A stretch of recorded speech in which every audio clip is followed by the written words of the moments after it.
Hello and welcome to this week's episode of Ride the Stream, in which we are discussing Lost, the seminal television series that ran from 2004 through 2010. Travis, my very, very good friend, is my co-host. How are you doing today, Travis? I'm doing good. I'm eager to hear your thoughts on all that is every it's a very heavy Ana Lucia episode.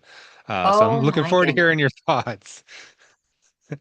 I have thoughts.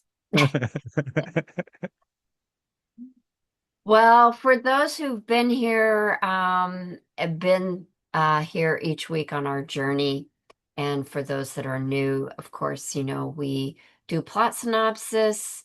We have two or three questions that we typically ask. What's our favorite scene? Who's our favorite character of the episode? And then Travis, as the veteran Lost and subject matter expert, will typically ask me, the newbie, maybe a question or two about my thoughts on the episode. So, of course, we have a nice comment section down below. So we definitely welcome comments and your answer to who you think is the your favorite character and your favorite scene and why. And of course, if you do have a spoiler, please mark it appropriately for all of us, myself, and I'm sure there's several others that are haven't watched Lost before and don't want to be spoiled. So I've managed to keep pretty well spoiler free through the journey so far. We are in season two. We this week we're discussing episode 8 called Collision. And oh my God, that's an excellent title for this week's episode because of the kind of physicality and emotional journey that the survivors, and by extension, we all get to experience with this episode. So, Travis, if you'd like, I'll go ahead and jump into the plot summary Yeah. that I have prepared this week in cat sighting number one. That's Mm. one of our usual things that we do because I have 8 cats in the household. So we kind of play the game, how many cats do we get to see? That was Cecily. So anyway, without further ado, let's get started with the plot synopsis. So Anna Lucia collides violently with the Alpha group, that's Jack's group, by the way, by fatally shooting Shannon and then taking Saeed hostage and initially denying her group from going on to meet the Alpha's campsite. Mr. Echo defies Ana Lucia even when she pleads with him and decides to carry Sawyer on, meeting Jack and Kate along the way. They go to the bunker. Mr. Echo looks around the bunker and meets John Locke. He's where Mr. Echo explains about the accident in which John Locke realizes that Shannon has been killed. After Jack and Kate work on Sawyer, he's in pretty bad shape. Jack wants to take off with guns blazing. However, Mr. Echo only agrees to take Jack when Jack agrees that only he will go and no guns. Jack recognizes that Anna Lucia is the woman he flirted with at the airport lounge. And if you started the episode from the very beginning, that's part of their episode recap. So you see that at the very beginning. As Travis, you said this was a very Anna Lucia heavy episode, and that's because our flashbacks and basically pretty much the current storytelling is Anna Lucia's story. And she conveys some of it through flashbacks and obviously quite a bit of conversation that she has with Saeed. We learn that she was an LAPD cop. She's been involved in a shooting At first, we think that she has shot somebody else, but in fact, she had been shot. And it's only through the fact that she was wearing a bulletproof vest that her life has been saved. She's also, going through the emotional trauma because she believed the person was reaching for an ID when in fact he was reaching for a gun. So obviously she's got some emotional trauma that has necessitated that she needs to be cleared by a therapist before she can return to active service. However, it quickly becomes apparent through the flashbacks that she really was not ready, setting up a situation for her to exact revenge because we do learn that she had been pregnant, and she must have miscarried because of the whole shooting incident. As she's uh, mediating those feelings that have come up through that arise after she has shot Shannon, she's losing control of the situation. She's had a pretty good firm grip. She's been able to basically help keep the beta group alive for the 48 days or so. But she is rapidly losing control, which I think is, you know, kind of brings about the fact that the group is abandoning her one by one as a result because they want to get back to the campsite. They have loved ones that are in the Alpha camp, particularly Bernard, who wants to reunite with his wife Rose. So she does eventually, Ana Lucia does eventually free Saeed just in time for Jack and Mr. Echo to arrive. Meanwhile, on other parts of the island, so to speak, Michael and Jen return to the group with the beta survivors in tow. The episode ends in a peaceful collision, so to speak, on the beach. Sun and Jun are reunite as well as there's sweet reunions between like Rose and Bernard and some of the others. So that concludes the plot synopsis. Yeah, that was great. Whenever, Yeah. So yeah, kind of it was pretty focused this week. Whereas, in comparison to last week where we have, 40 plus days kind of jam-packed into 43 minutes episode, this week we really focused in on Ana Lucia for the most yeah, part with back to their other, magical formula. yeah, back to the magic sauce. So I know usually I talk about initial thoughts, but since I'm leading this episode, Travis, I thought I'd turn it over to you first. As the veteran, any of your thoughts that you had on revisiting this episode? Um, I I highlighted several moments that I thought were great. And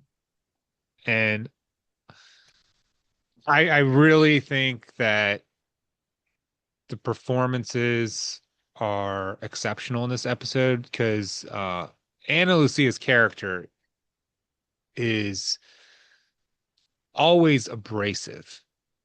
But in Hmm. this episode, she is untethered in a way that's scary.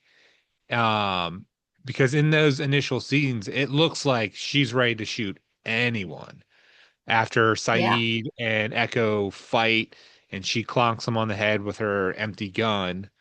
Um, but in those moments, I really appreciate that Echo is still willing to kind of like she tells him to rifle through Saeed's pockets to tie him up, and Echo's like, no, I'm not gonna tie him up. yeah. Um, and then seeing her point the gun at Libby and I telling her to know. do it, it's like, why are in that moment? why is that the move? And I don't know if it's her just come becoming completely unhinged or if it's, the ultimate lack of trust that she has with other people that causes her to do that. I don't know. Um, but I felt in this watch of it, it just seemed more intense than I recall. Um, Mhm. um, because I obviously I knew the groups were gonna intertwine.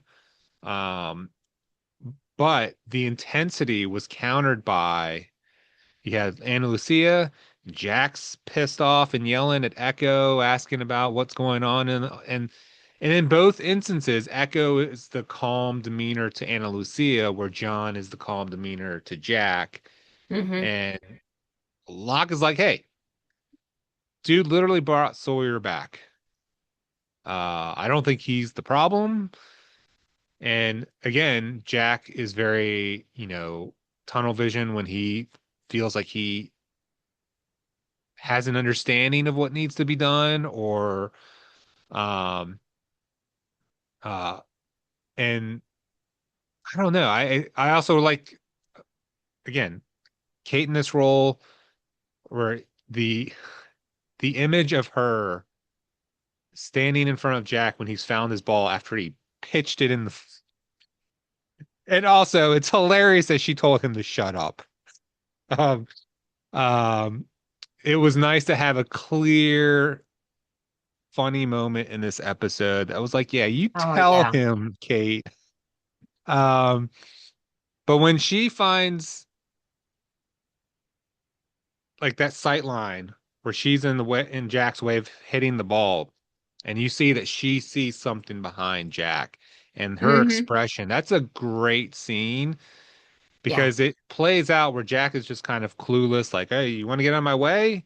And then he like pays attention to the expression on her face and he's like, what? And then he realizes, Hmm. um, so I thought that the creators did a really good job of establishing sight lines Hmm. um, and that where someone was looking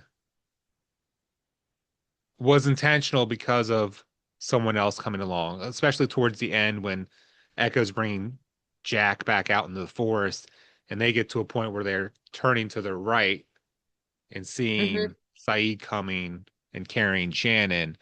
So just little stuff like that, I think I noticed a little bit more on this watch through.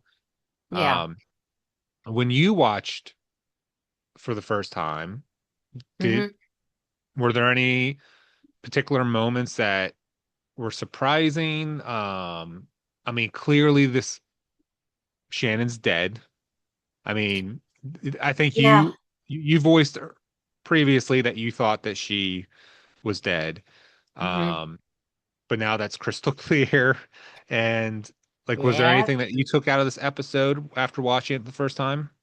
Yeah. A few things. Thank God for the comic relief. It worked so well in season one, and I was glad that the golfing was back. It's nice to have a bit of that cohesiveness from season one, and to see that it still has repeatability in this season, and the fact that Hurley and Charlie are having some fun with Kate. Obviously, she's doing quite well at playing golf. And of course, you think of the trope of, well, doctors always play golf, so they ought to be good.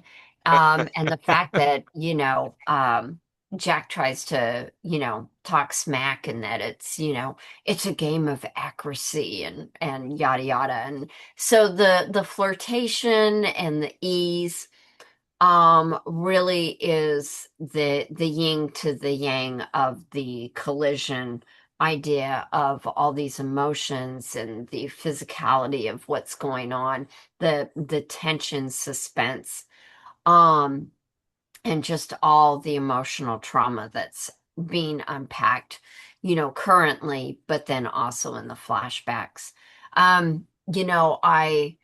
I I felt like, I told you that I didn't really like Anna Lucia, because she is abrasive. And once again, she kind of oscillated back to the very difficult character to really like. She's not a stable cop. She is vengeful. And that's very problematic when you're talking about an authority figure that is one that should be trusted.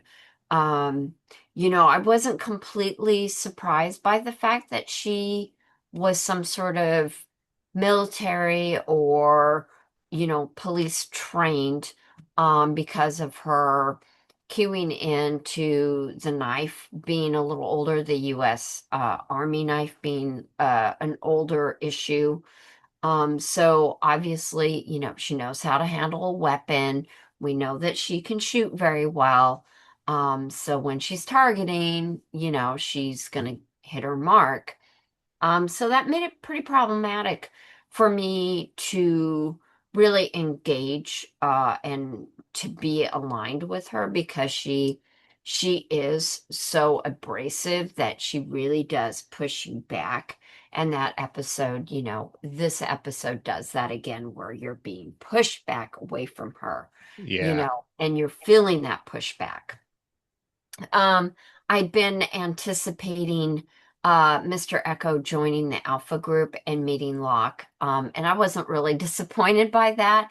Um, like you said, and I even have in my notes that there's a calm and peaceful core to Mr. Echo, and it was there. It's like he can read the room, and he's there's a zen to him that's Yeah. very interesting. So, like I think I said in our last episode, I'm looking forward to seeing what his backstory is, because he is pretty, I'm going to say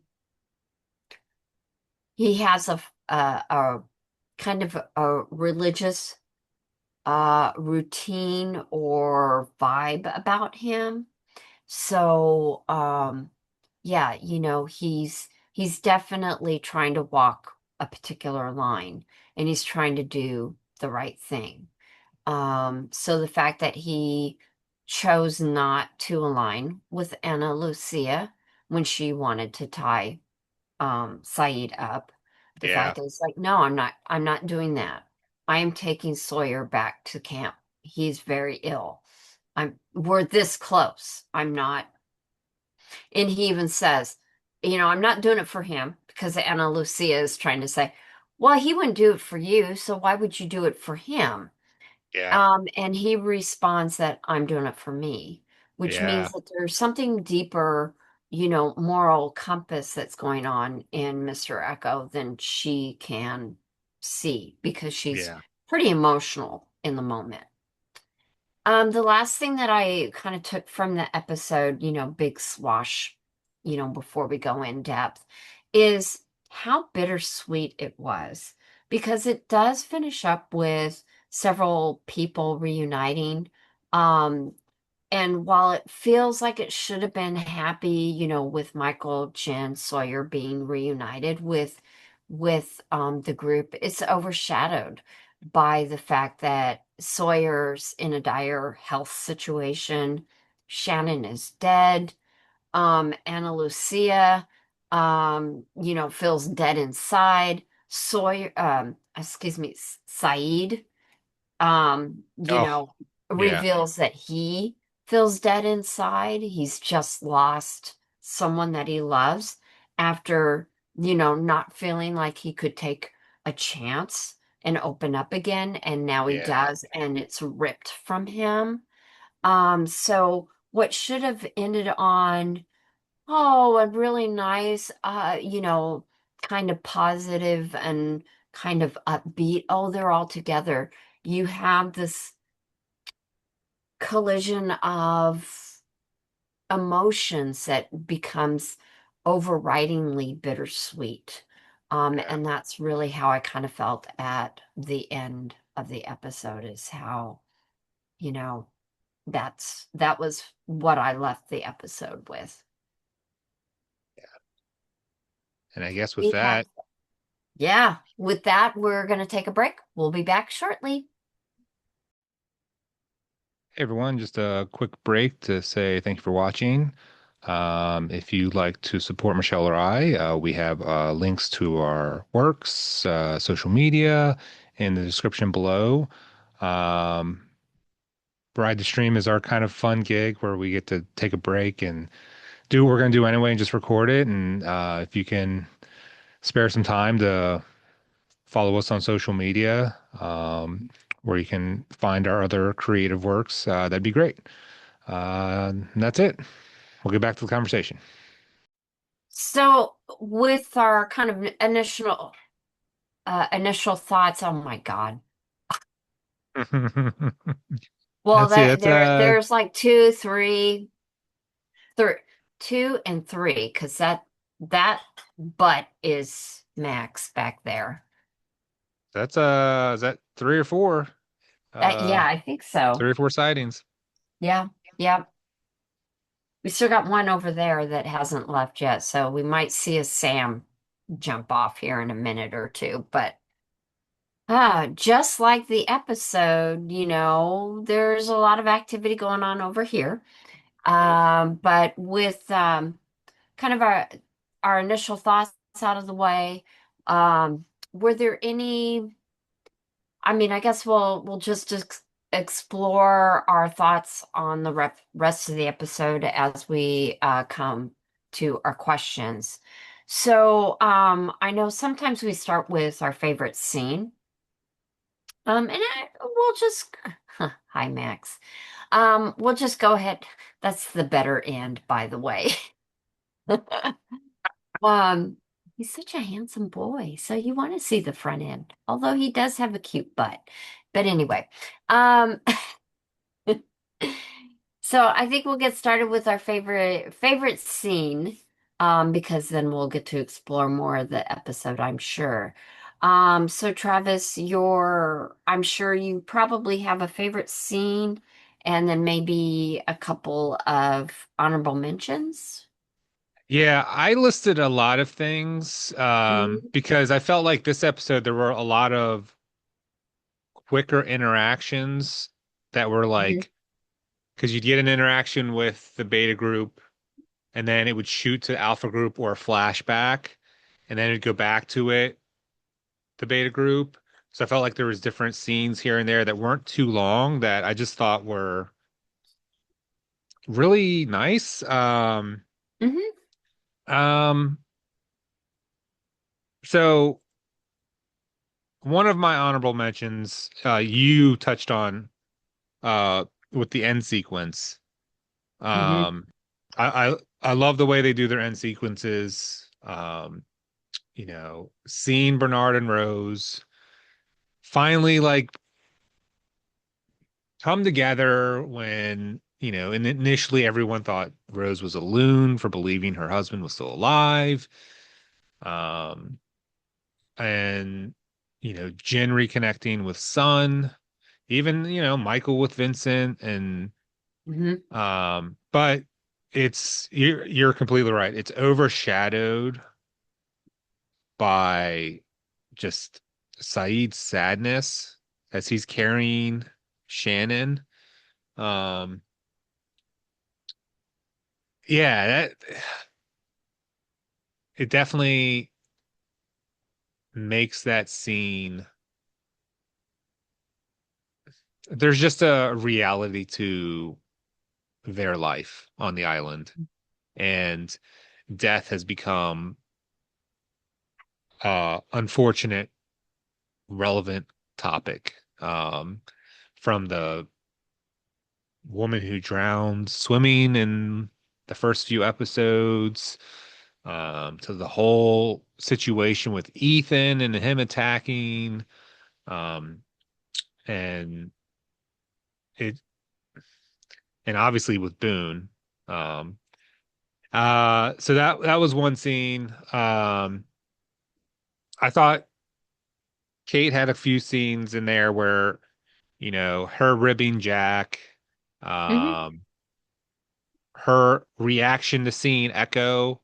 I thought what you can do with a look. We've talked about that before. The Mm-hmm. cast is able to deliver with facial expressions, um, and she does it here too. Her taking care of Sawyer, and even Mm-hmm. doing so knowing that Jack is right there.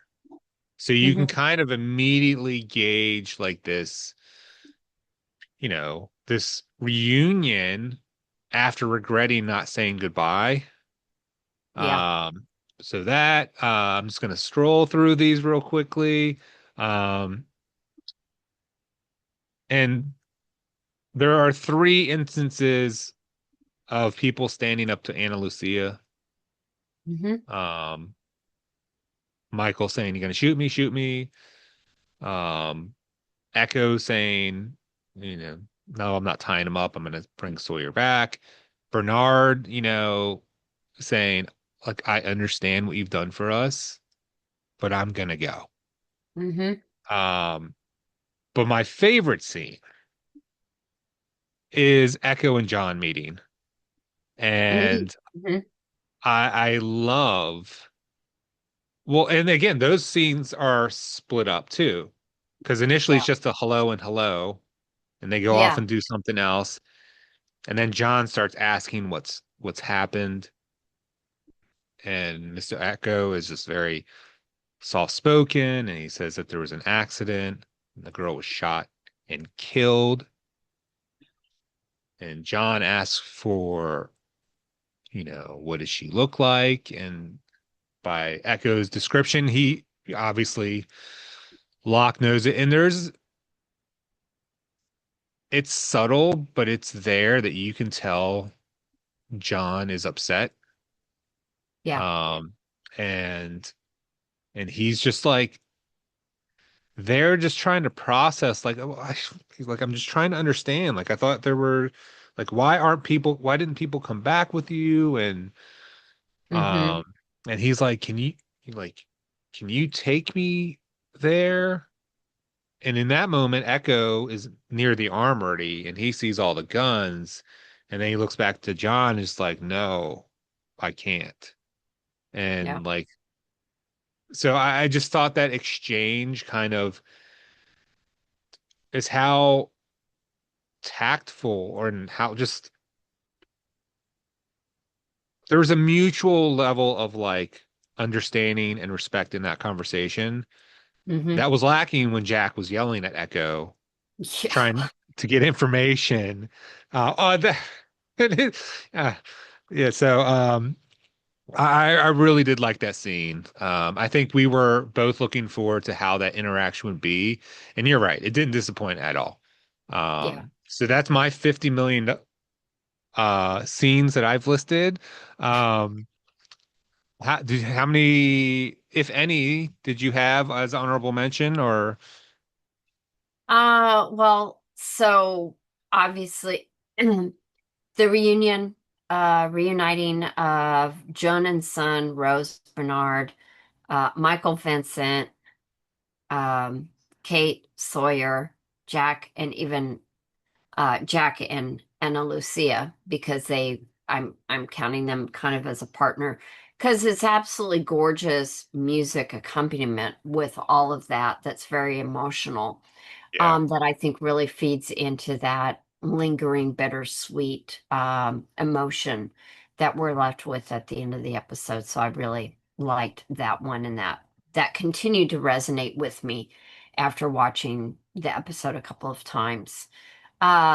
Like you with Kate and Sawyer particularly, um, as Jack is watching and the fact that you know, Jack continues to think that he's better at things than she necessarily is, but she has a different approach. Obviously, she has a rapport with Sawyer that Jack does not.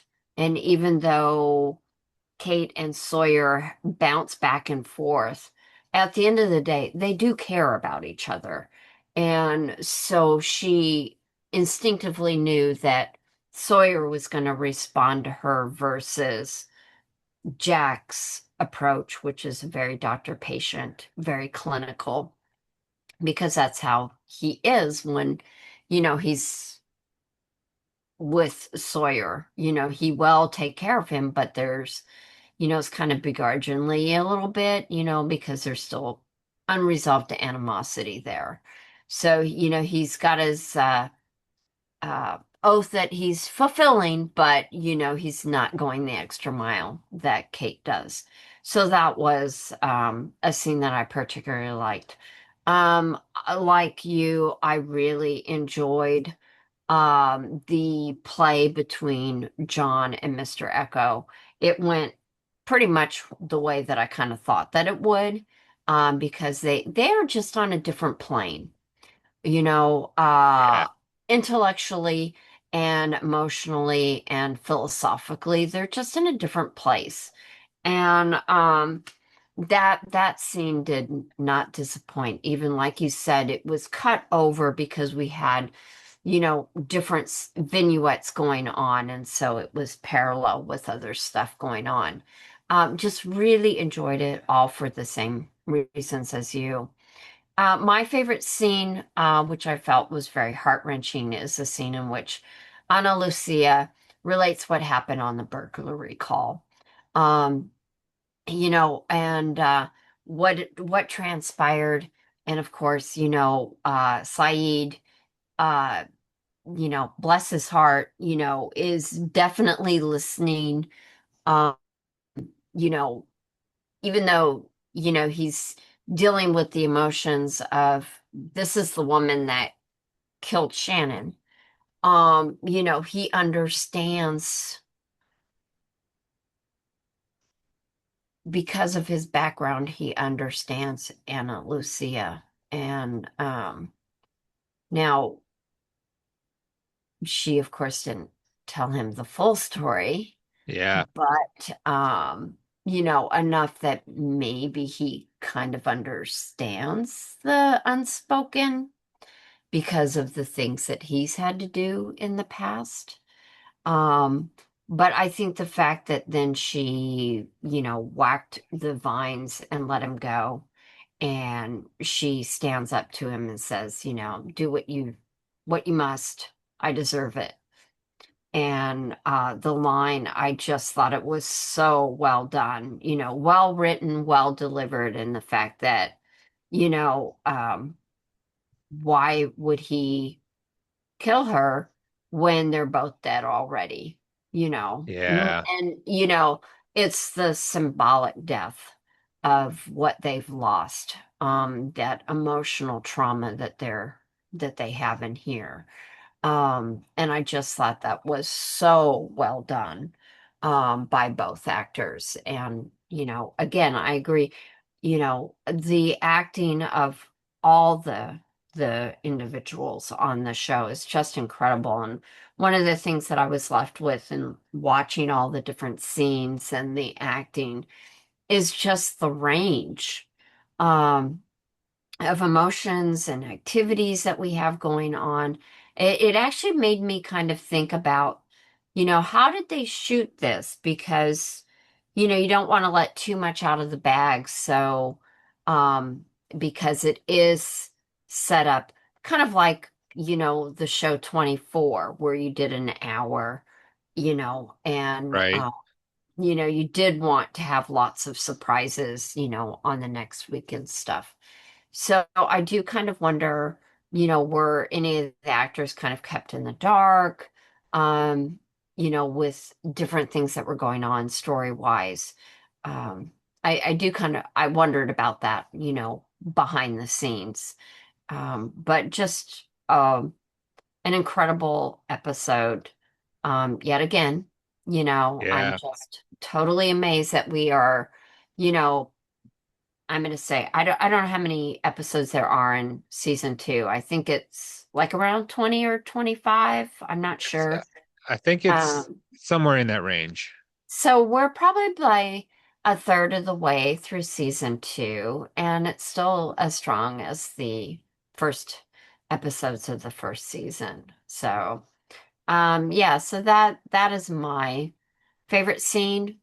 That kind of vignette, even though it's interplayed with other stuff, but that kind of scene in its entirety is what resonated for me, and just exacted the complexity of Ana Lucia, which and the challenge of being able to kind of align with her, is a struggle, and what she's gone through.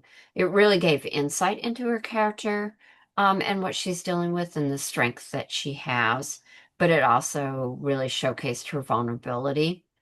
Um, and I think that just kind of thinking about, you know, we've discussed in prior episodes the concern about if she comes in there with guns a-blazing, how's that going to be when Alpha and Beta group meet? And that's the one unresolved factor now, because Jack is not going to throw her out of the group, but I think he's going to be coming out on top as the leader of the two groups now that they've come together. I think because of where she's at emotionally. And now I think that she doesn't have to feel like she's carrying the group now, Yeah. which is what she's done basically on sheer adrenaline for the last 48 days. So, she'll still be part of kind of the leadership group, I think. But my feeling is that she's going to finally be able to have a pause and think. Um, one thing that I did want to bring up before we get into kind of like our favorite characters and stuff, this was another episode in which we saw one of our characters' parents. Um, and Yes. let me just say that, you really shouldn't work with a parent. I mean, that said, I think her mom had the right idea that she should have gone in evidence. She should have been on a desk for a while, versus the therapist that gave her her badge back. I don't think she Yeah. was ready. Um, but definitely another parent that's pretty staunch and hard. That's a hard parent. That there's tough love going on there. And we've seen that with a lot of the other parents, that we've had the opportunity to have insight into Yeah. our characters' authority figure in their early part of their lives. Yeah, that was one of the question ideas I had for a potential third question was getting your insight into like her mom is the captain and her first assignment back is evidence. And in that moment, Anna Lucia is bullish and she's like, "No, put me in a patrol car, you know, or transfer me." And initially her mom was like, "If you want to be seen as someone who's not the captain's daughter, don't ask for favors. Yeah, Like, I don't care what you want. This is the assignment you're getting." yep, And I guess my question to you was, should she should have because she didn't have to honor a transfer either. no, She could have just said, "No, you're doing transfer. If you don't like it, you can quit." Like, yep. do you think that should have been what her mom should have done? Just stuck to her guns and said, "I'm sorry you don't like this, but this is your post for right now." Yeah, I do. I actually think that that should have been what the mom should have done. The captain of the department. Yeah. Um, as the captain, that she should have said, I'm not honoring a transfer. You're going to evidence, or you stay on disability until you're ready to come back and be a functioning cop, that's going to respect authority. The fact that she was not respecting authority, Ana Lucia, was like your word, bullish, and kind of a brat. Let's be honest, Yeah. for let's see, I mean, she was acting like a child, and that was a misstep. It was a misstep for the um the therapist to let her loose when obviously, she's tapping the armchair. They're Yeah. he's asking her just kind of mundane questions that she responds, and it's like he doesn't is it really is just going through the paces, which again, for me as a person, she's representing an authority and a protective figure for society. And that kind of guardrail didn't protect her. It doesn't protect us. And she's back out there. I Yeah. mean, it showed a real failure of a societal system. And I don't know when things were going on, with the LAPD in Southern California and some of the police brutality. I didn't look that up for this, but I do kind of wonder if it's right around the same time, and if this isn't kind of a subtle social statement with regards to some of that, um, to give, kind of insight into, well, here's, ways that system breaks down. It's not just, a bad cop out there. It might be that there's other things going on. That does not excuse the actions, Right. police, right? Right. But it does hopefully help give some insight into other breakdowns in the system that we need to address. And I think that this kind of revealed some of those other issues because to me, when I saw that when I'm watching and you find out that the captain is her mother, I'm like, "Oh hell no. Yeah. That's an HR issue right off the bat." And I'm like, "That that does how did that happen?" That you know she and maybe it's the fact that maybe she has a different last name than her mother, so it isn't obvious. I don't know, but I'm Yeah. like that again, if they didn't know the relationship and that's how it ended up, then that again is another breakdown of the system. And what that implies, the implementation, what I'm trying to say. Can't get it out because I'm getting riled up. But the fact is that implies where's the background check? There should have been a connection with, okay, here's Anna Lucia, here's mom, here's dad. Oh, mom's a captain. Well, we won't put her over there. Yeah. So there isn't that favoritism going on. There never should have been that. But anyway, I digress No, and because that's, yeah. I mean, I was gonna say, one of the things that's surprising is like Anna Lucia says, "Oh, just then transfer me." Well, she doesn't have to, one. But I was surprised how quickly the captain was like, "No, I'm not gonna do that, but you can have a car." I was like, "What? yeah. That like you have the authority to not transfer her, right?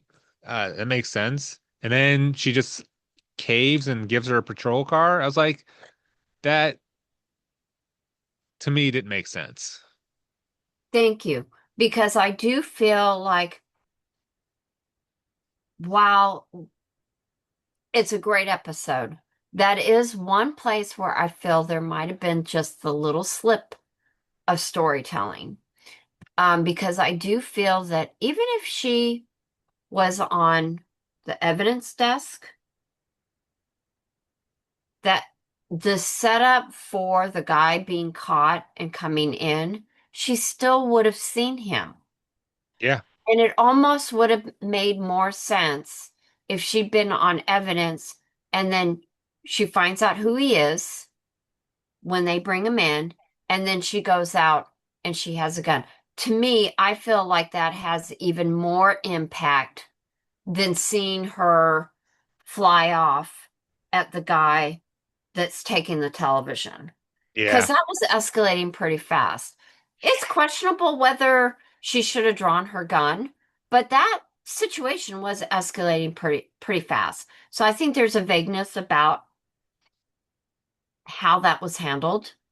And I think that if she'd been on evidence desk and then she finds out who the guy is, and then later you see her at the bar where she's obviously not supposed to be, Yeah. I think that might have had more impact. So I do think the writing's great, and but I'm in agreement with you. That little bit of storytelling did not quite completely jive for me.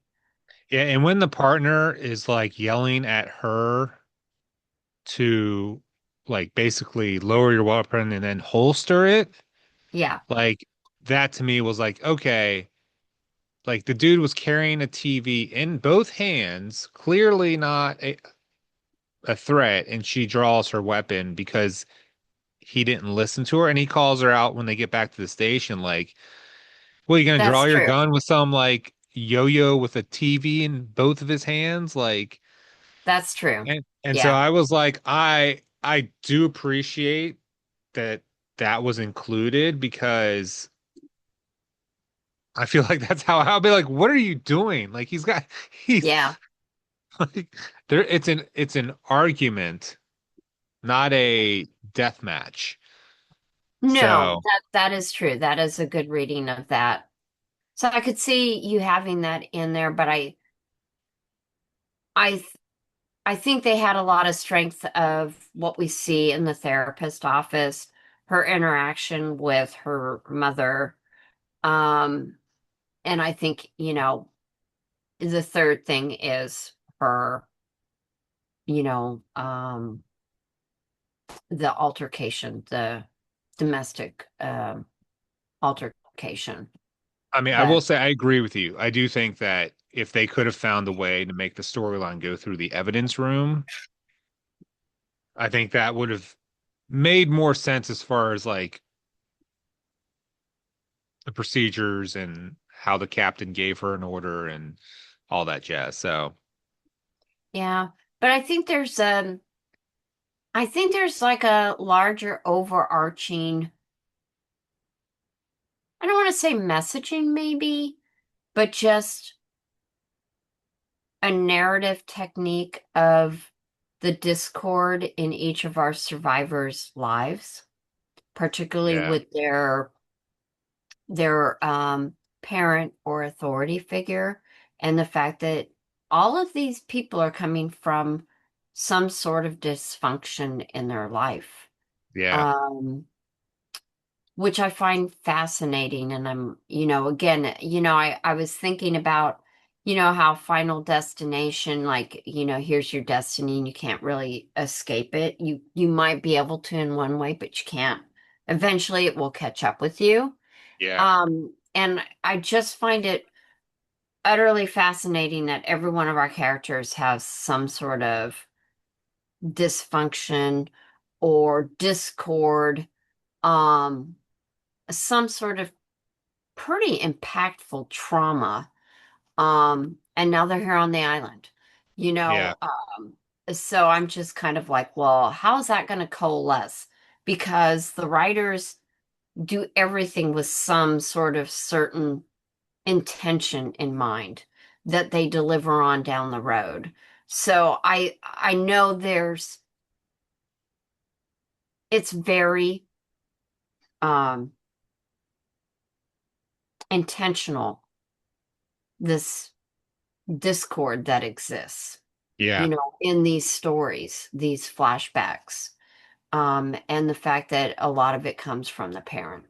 So, yeah. I will say I think it'll be interesting if because I can't remember who gets flashbacks when or whatever.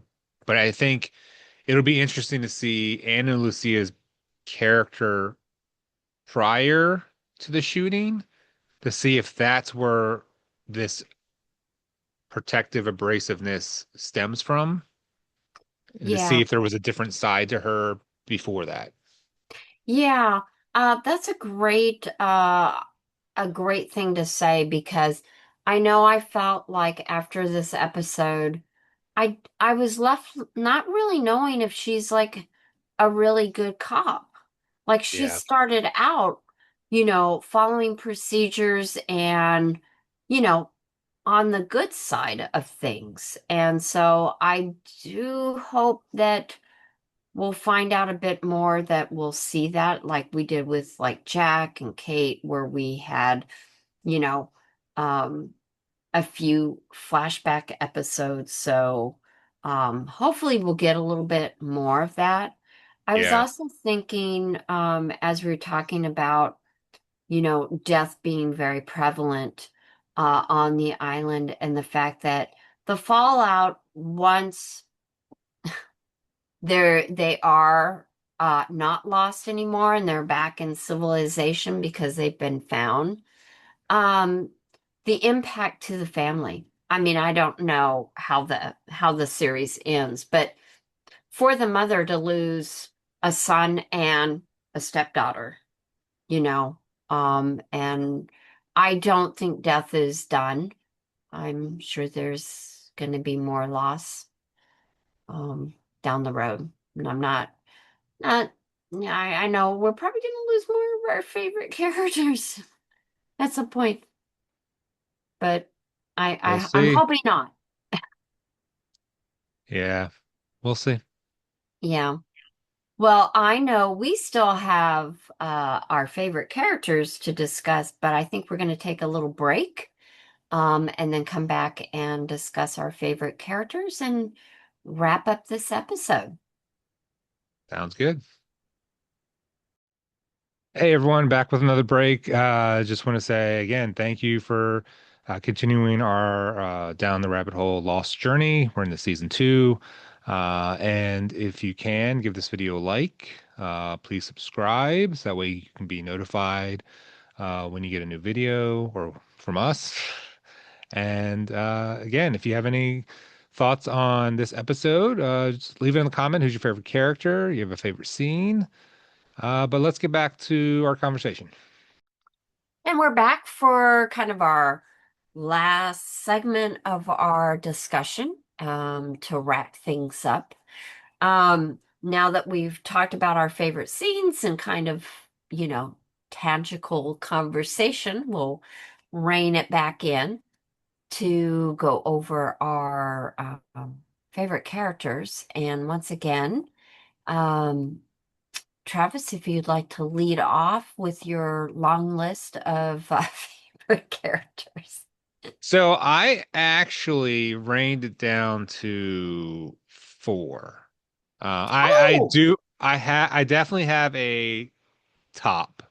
yep. Um and um but I don't know. I think I was kind of, I could easily pick apart and pick many more characters, but I was a little bit more fine-tuned on this episode. So you have four. I have four. Okay.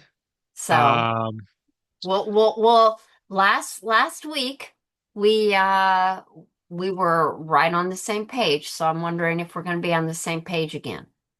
How do we do it? Do we do back and forth honorable mentions, or do I do mine and you do yours? Let's do back and forth. Okay. So if you want to start with your fourth place, so to speak, or Um, first honorable mention, whatever. So, yeah, I'll say first up, I will say Michael. okay. Um, he's kind of, you know, held this firm line of sticking together and not feeling like he wants to abandon Sawyer when Ana Lucia tells him that she'll trade Saeed for ammo and supplies and stuff like that. Um, and even just like giving Saeed water. Hmm. Um, I I feel like he is the one that's really trying to like hold everything together. Um, and I know Echo is there, but I guess for the Alpha group, Michael is the one. I mean, Jin can't communicate as well with the others. Hmm. Sawyer's unconscious, but Michael he seems to be the most vocal person of the group besides Ana Lucia. And I mean, even after she's waving the gun around, he pointedly looks at her and is like, "Are you crazy? Like, Hmm. what are you doing? You're waving the gun around, you're firing warning shots." Um, so I just liked that he continues to be group first and having Sawyer and Jin's back. Hmm. I just I like that. Well, on the flip side, my honorable mention that's uh kind of a voice of reason for Anna Lucia, and that's Libby. Libby, who has been kind of her her BFF girlfriend um, through thick and thin. Libby's been there as, both a kind of nurse, aide person, but also has tried to be a voice of reason, and has followed, Libby or have followed Anna Lucia pretty much, knowing that, she's the one with the strength. But she also reminds Ana Lucia, hey, I've been behind you, but I was also there when I saw you put Nathan in the pit when you were not making the judgment calls. Yeah. So I liked that Libby was able to stand up to her, although she probably is the one that tied up Saeed, but she does redeem and does ultimately kind of stand up to Anna Lucia, like, no, I'm going back to the group, Yeah. you know. So that was one of my honorable mentions. All right. Not on my list. Um, my next one I will say is Kate. Okay. Um, I just it was again, you mentioned nice to see the lighthearted side with her and Hurley and Charlie, and then her and Jack being playful. I love that she told him to shut up.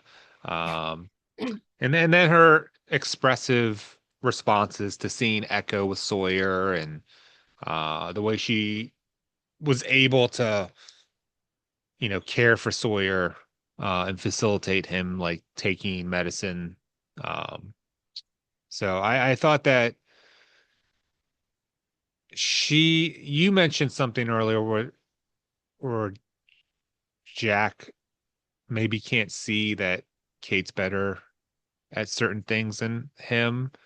I mean, she is continually resourceful.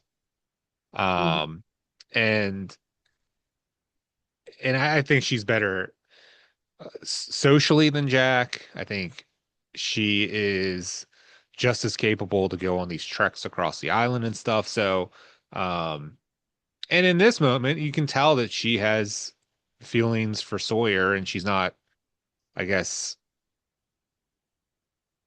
worried about anything else in that moment where she's just trying to help save Sawyer's life. So, Mhm. um, it was good to see her kind of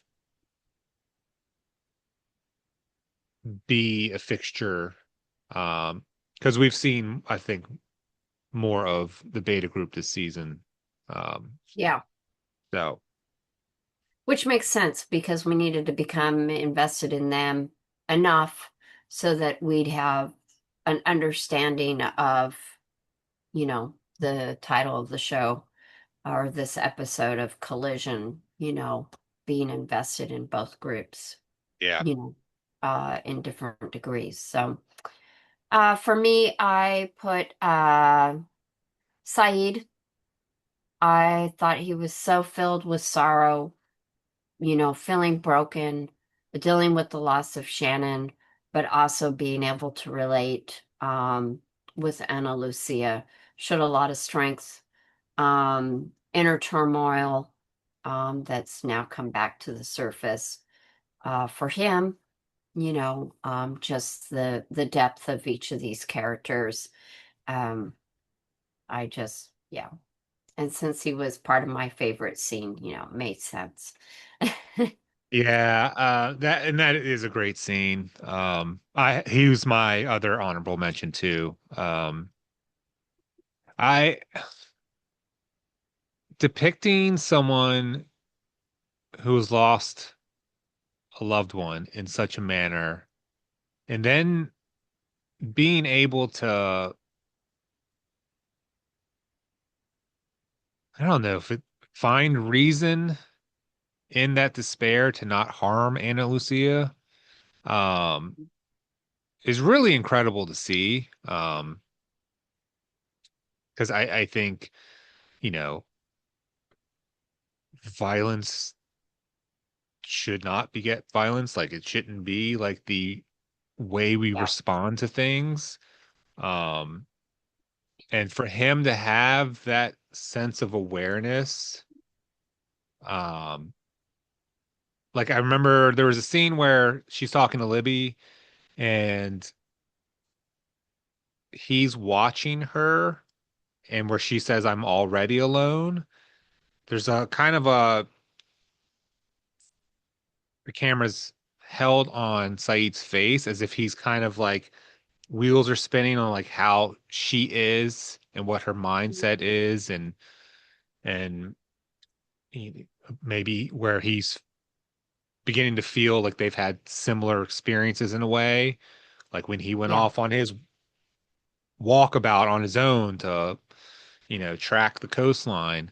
Um, so that was really interesting to see yeah. him kind of decipher what's happening in the moment.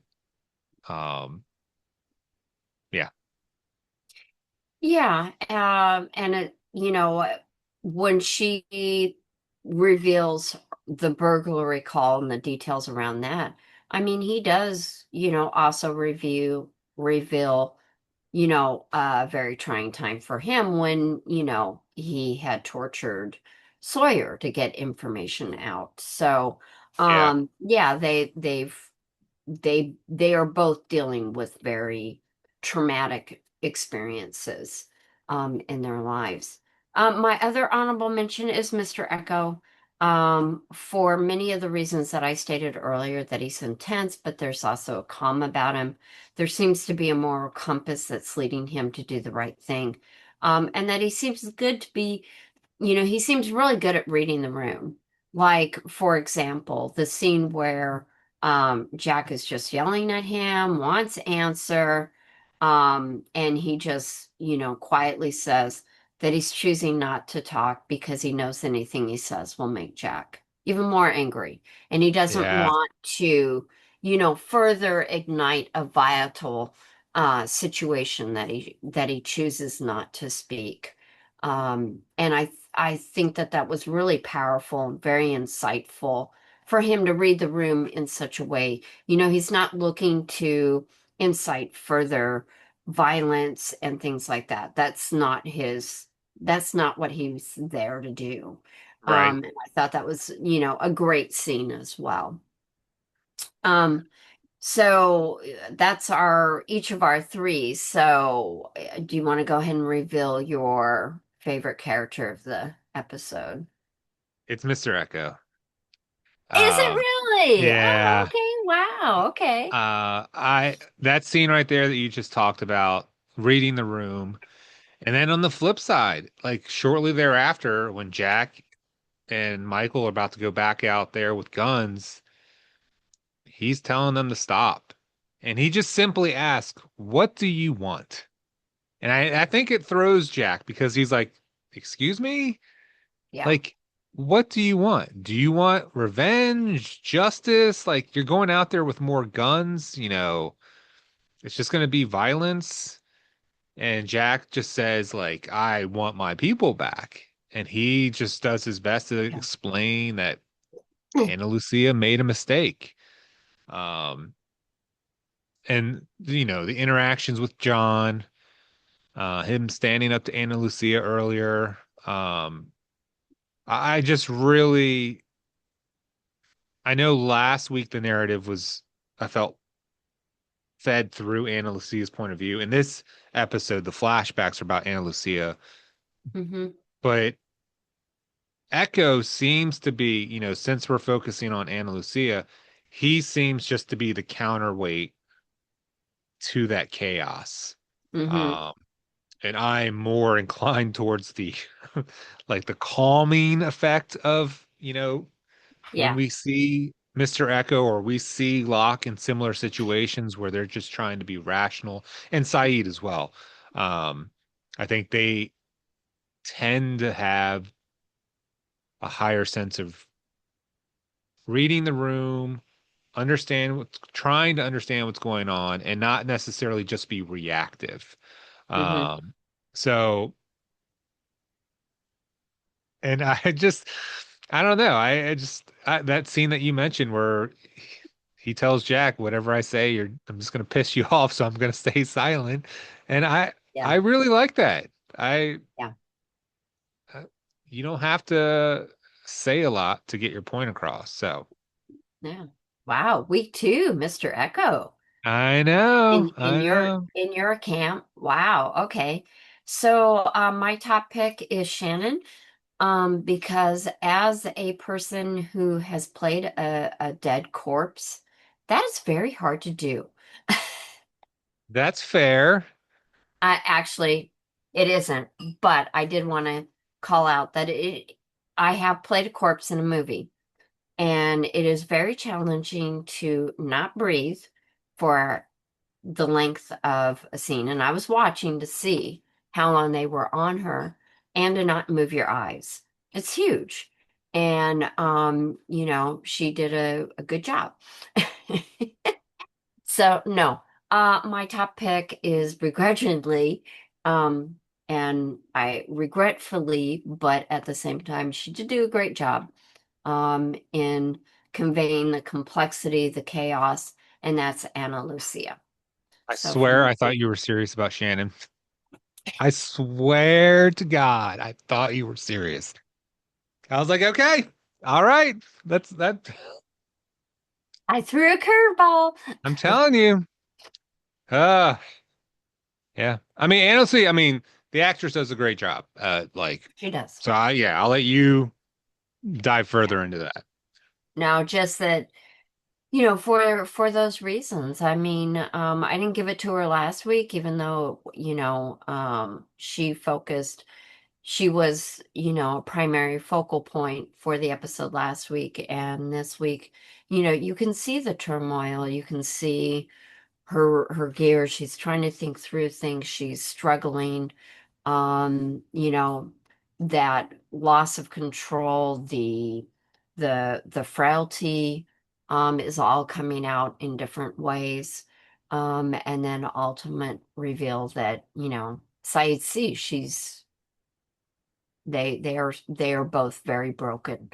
Yeah. And I thought that, it's so well done. So Yeah. And I think the only reason I think where I haven't listed her as my favorite or times in the past with Sawyer is because of and I think that's just a me thing. Like when people are super abrasive, for me, it's like I pull back. I know. I do So too. it's, but there's no doubt that I think is it Michelle Rodriguez, the actress. I guess I don't know. Um, I try to avoid looking that stuff up because I don't want to find things out. oh yeah, absolutely. I think, me, and then, where is her name? Yes, Michelle Rodriguez. I mean, I think I can only imagine the trauma involved with, you know, the shooting and the fact that she admits at the end that she was pregnant. You know, Yeah. that's awful. So I'm really interested to see um, further flashbacks Hmm. to kind of indicate, okay, how was she on the force before the accident? You know, how, personal life was she kind of, you know, a little more, I don't know, because she definitely has some level of charisma. The interactions with her and Jack at the airport bar was Hmm. so great. Like, so there's definitely some kind of um charisma there that she has. Hmm. But so far, for the most part, we've just seen this heightened anxiety, and so that's where I'm interested to see because clearly I can't remember, but um, Yeah. um, yeah, Yeah, and I think for the abrasiveness that puts me off is also what is attractive insofar as that, it's good to get out of your comfort zone. So for me, that really worked. And we're not seeing her at her best. And like you said, hopefully there are other flashbacks in which we'll see what she was like before the shooting. Was she in a good relationship? Did anybody know that she was even pregnant? Or is that an aspect of, you know, the cause effect that people are unaware of, and leading to why she really wasn't ready because nobody knew that fact. So, yeah, and there's all obviously Sawyer is the gauge to go by how you know we've softened and root for him now, and hmm. so imagining the same thing for her character is easy to align with. Yeah, yeah. Well, is there any other aspects of the episode uh, that you want to discuss, Travis? I think I'm pretty well covered from my notes. Um,